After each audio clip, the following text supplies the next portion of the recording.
नमस्कार मित्रांनो, कोकणातल्या भयकथा या चॅनलवर आपल्या सगळ्यांचं स्वागत असा. तुम्ही जर आजच या चॅनलवर असाल तर चॅनल सबस्क्राईब करा आणि बेल आयकॉन दाबा. बेल आयकॉन दाबल्यावर खाली येणाऱ्या ऑल ऑप्शनला क्लिक करा, म्हणजे पुढच्या सगळ्या भयकथांचे नोटिफिकेशन तुमच्यापर्यंत पोहोचतील. नमस्कार मित्रांनो, ही गोष्ट 1998-99ची असा. आपल्या चॅनलचे सबस्क्रायबर सुनील यांनी ही गोष्ट आपणास सांगितलेली असा. सुनील आणि सत्यवान हे दोघे सख्खे चुलत भाऊ. घर एकच, नळ्यांचा मातीचे भिंती असलेला जुना कोकणातला घर एकच, मात्र दोघांची कुटुंबा वेगवेगळी होती. दोघांकडे 4-5 म्हशी रेडे होते, त्यामुळे शेणा काय कमी नव्हती. शेतीत शेणाचा उपयोग चांगला व्हायचो. शेती पण शेणखतावर अगदी सुंदर व्हायची, चांगला पीक यायचा. यावर्षी शासनातर्फे गावागावात ग्रामपंचायतच्या माध्यमातून गोबर गॅसची योजना राबवली जात होती. त्यासाठी लाभार्थ्याक अनुदान पण दिला जात होता. सुनीलने गोबर गॅसच्या योजनेसाठी आपला नाव ग्रामपंचायतमध्ये नोंदवला होता आणि ते काही योजना पण मंजूर झाली होती.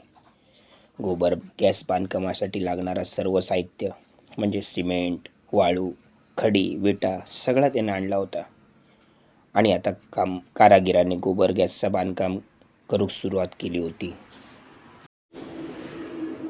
आता 1 आठवडं झालं होतं. गोबर गॅसचं काम अर्ध्यापेक्षा जास्त पूर्ण झालं होतं. एके दिवशी गोबर गॅस बांधणारो कारागीर सुनीलाक म्हणालो, "अरे सुनील, थोडी खडी कमी पडतली या, बघ कोणाकडे मिळता काय. 40-50 घमेला लागतली, 2 दिवसात व्यवस्था कर." आता सुनील विचार करूक लागलो होतो. पूर्ण ट्रकभर खडी घेतली तर ती रवतली आणि पैसे पण फुकट जातले.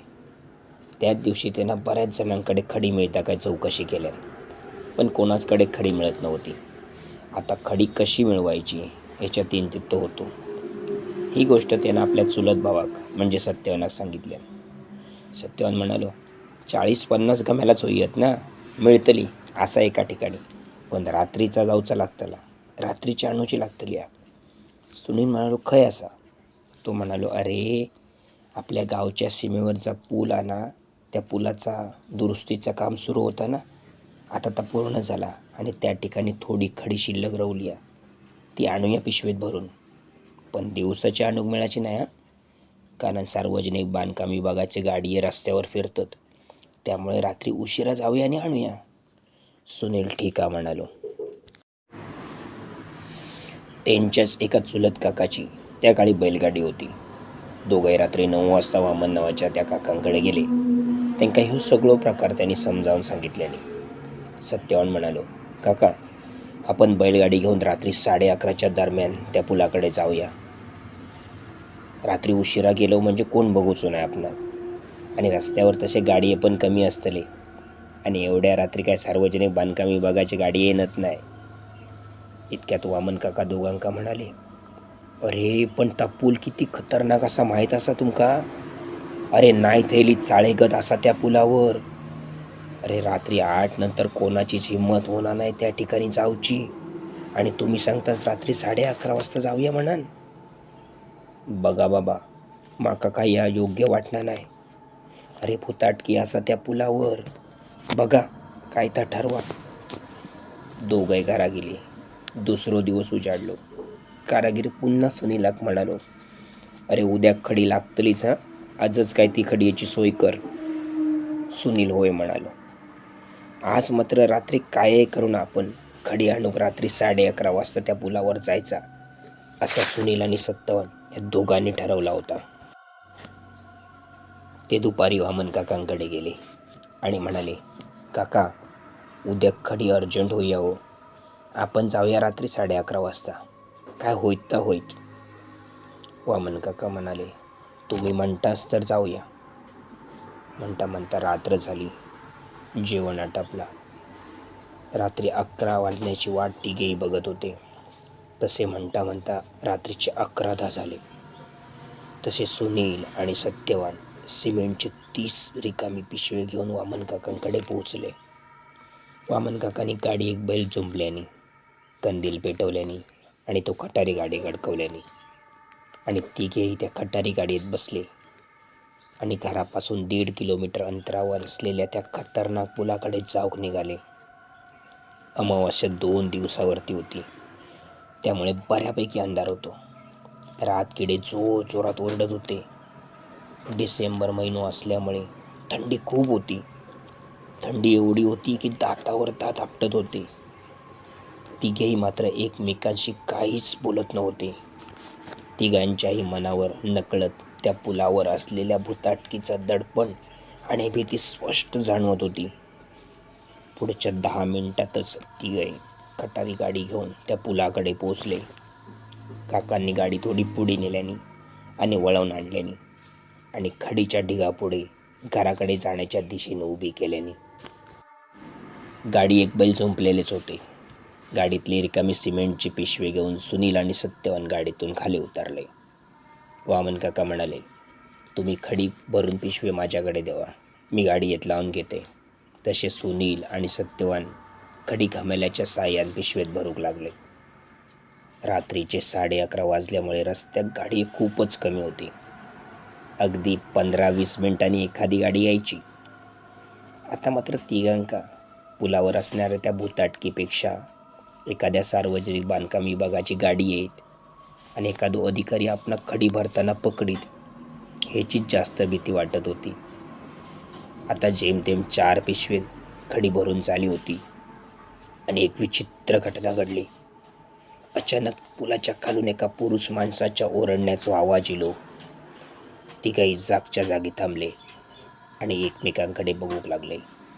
वामन काकांनी कंदील हातात धरून वर केल्याने, समोर आजूबाजू पाठीमागे बघितल्याने पण कोणच दिसेना होतो. इतक्यात काका सावधपणे म्हणाले, भरा रे तुम्ही खडी, तिकडे लक्ष देऊ नका, काम करा. पुन्हा जेमतेम 2 पिशवे भरून झाले आणि पुन्हा त्या माणसाचं पुलाखालून ओरडण्याचा आवाज येलो. आता मात्र तो रागात म्हणत होतो, माझ्या जाग्यावर आणि माझ्या वेळेवर कशा केलास? जावा, निघान जावा, असं तो रागात म्हणालो. प्रथमदर्शनी त्या तिघांका वाटला की कोणतरी आपली मस्करी करता की काय. सुनील आणि सत्यवानचा वय कमी असल्यामुळे त्याने असले अनुभव कधी आयुष्यात घेतले नव्हते. त्यामुळे घडलेल्या प्रकारांत ते काय घाबरले नव्हते. वामन काकांचं वय मात्र 60 वर्ष होता आणि तिने आपल्या आयुष्यामध्ये असे बरेच प्रसंग बघितले होते. त्यामुळे ह्यो 100% भुताटकीचोच प्रकार असा ही गोष्ट त्यांच्या लक्षात दिली होती. त्या थंडीत एक काकांका डगडगावून खांब फुटलो होतो. इतक्यात एक रस्त्यावरनं गाडी येताना दिसली. ती काही जागच्या जाग्यावर उभे राहिले. गाडी समोरून निघान गेली. पुन्हा सुनील आणि सत्यवानने खडी भरूक चालू केल्याने आता 25 पिशवी खडी भरून आणि गाडीत ठेवून झाले होते. इतक्यात काका म्हणाले, चला रे, पुरे करा, आणखी भरलास तर बैलांका जड होतला. तरी पण दोघांनी रवलेले 5 पिशवे भरायचेच असा ठरवल्याने आणि ते खडी भरूक लागले. इतक्यात गाडीवर उभ्या असलेल्या काकांका काळोखात आणि कंदिलाच्या त्या मिणमिणत्या प्रकाशात गाडी समोर पुलावर एक धिप्पाड माणूस, ज्याच्या अंगात पांढरा शर्ट, पांढरा धोतर, डोक्यात पांढरं फेटो बांधलेलो असं माणूस दिसलो. आणि तो अगदी गाडी समोरच रस्त्यावरती उभो होतो. वामन काकाचं त्याच्याकडे लक्ष गेलो. सुनील आणि सत्यवानक वामन काका म्हणाले, अरे ह्यो गाडीसमोर कोण माणूस उभो अरे? काकांनी कंदील वर करून बघितल्याने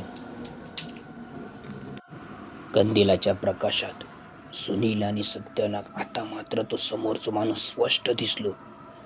आणि समोरचा माणूस बघून आता मात्र सुनील आणि सत्यवानक जबरदस्त घाम फुटलो. त्यांका वाटला कोणतरी सरकारी माणूस आपण खडी भरतो म्हणून आपणाक पकडू गेलो हा. ते घाबरले. त्यांनी गमेला खोरा भरलेले पिशवे थयच टाकल्याने आणि पटकन ते गाडीत चढले आणि समोर असलेल्या त्या माणसाकडे ते बघूक लागले. इतक्यात त्या माणसानं अचानक आपल्या खिशातून विळी काढल्याने आणि पेटवल्या आणि पुलाच्या रस्त्याच्या बाजूक पुरलेल्या एका दगडावर बसून तो विडी ओढूक लागलो. तसे काकांनी बैलांचे कासारे सोडून सैल केल्याने आणि बैलांच्या पाठीवर चाबूक मारल्याने. पण काय आश्चर्य, बैल काय पुढे जात नव्हते. पुन्हा काकाने जोरदार चाबूक मारल्याने आणि बैलांका हाकवल्याने. पण बैल काय पुढे जाऊक तयार नव्हते. बैल बिथरल्यासारखे वाटत होते. ते मागे मागे येत होते. सत्यवान काकांका म्हणालो, काका, आम्ही दोघेजण गाडीतून खाली उतरतो. वाटतं बैलांका जास्त वजन झाला म्हणून ओढणार नाही. इतक्यात काका अचानकपणे म्हणाले, अरे खाली उतरा नका. समोर दिसणारो माणूस नाया, ती भूताटकी असा भूताटकी. इतक्यात तो माणूस पुन्हा गाडी समोर येऊन उभं राहिलो आणि पुन्हा रागारागात म्हणालो, हे माझ्या जाग्यावर आणि माझ्या वेळेवर कशा गेलास? जावा, निघान जावा. या ऐकान मात्र आता तिघांच्या काळजाचा पाणी झाला. तिघांकाय घाम फुटलो. तिघाही आता एखादी गाडी रस्त्यावर न येता का ह्याची वाट बघूक लागले. ते देवा गाराणी घालत होते, देवा एखादी तरी गाडी येऊन दे, म्हणजे त्या गाडीच्या उजेडात आमका ह्या पूल पार करूक मिळात. पण बरोच वेळ होऊन देखील कुठलीच गाडी येत नव्हती. आता रात्रीचे 12 वाजले होते. आपण आता ह्या सगळ्या प्रकारात पूर्णपणे अडकलो ह्याची जाणीव तिघांका झाली होती. इतक्यात अचानक पाठीमागसून रस्त्यावरनं एक गाडी येताना दिसली. तिचो प्रकाश समोर पडलो, पण त्या प्रकाशात तो माणूस मात्र खयच दिसत नव्हतो. काकांनी त्या प्रकाशात थोडी बैलगाडी पुढे घेतल्याने काही क्षणात रस्त्यावरनं ती गाडी निघान गेली. तसं पुन्हा अंधार पसरलो. तसं तो माणूस पुन्हा गाडीसमोर दिसाक लागलो. त्याच्या डोळ्यात एक वेगळी चमक होती. त्याचं चेहरा अगदी खतरनाक वाटत होतो. आता त्यानं आपल्या हातातली बिडी पायाखाली दाबून विझवल्यान आणि तो गाडीच्या समोर अचानकपणे हळूहळू चलाक लागलो. तसे बैल पण त्याच्या मागे चलाक लागले. काही अंतर गेल्यावर त्या माणसानं त्या तिघांकडे पाठीवळान बघितल्यान. आता मात्र तिघांका वाटला की तो पुन्हा आपणाक या पुलावरती अडवून धरता की काय. तिघांचे हातपाय आता पुन्हा कापाक लागले. इतक्यात तो माणूस त्या तिघांकडे बघून जोर जोरात हसाक लागलो. काही क्षणातच पुलाच्या खाली जाणाऱ्या पायवाटेवरनं तो खाली उतराक लागलो. तिघही जण एकटक एकमेकांकडे बघत होते. बघता बघता तो ती पाड माणूस अचानकपणे दिसायचो बंद झालो. ते काही आता एकमेकांकडे बघत होते. इतक्यात पुलाच्या खाली असणाऱ्या नदीच्या पाण्यात कोणीतरी उंचावरनं पाण्यात उडी मारल्याचो आवाज येलो.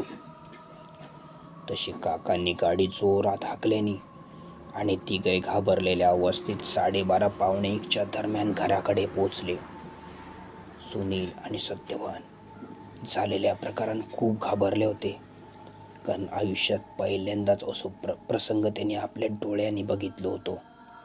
खडीचे पिशवे उतरता उतरता काका त्यांका म्हणाले, अरे मी तुमका कालच सांगलं होतंय ना, त्या पुलाकडे रात्रीचा जाणा बरा नाही. त्या पूल खतरनाक असा. पण तुमका पटला नव्हता ना. आता बघितलंस ना आपल्या डोळ्यांनी काय झालं आता.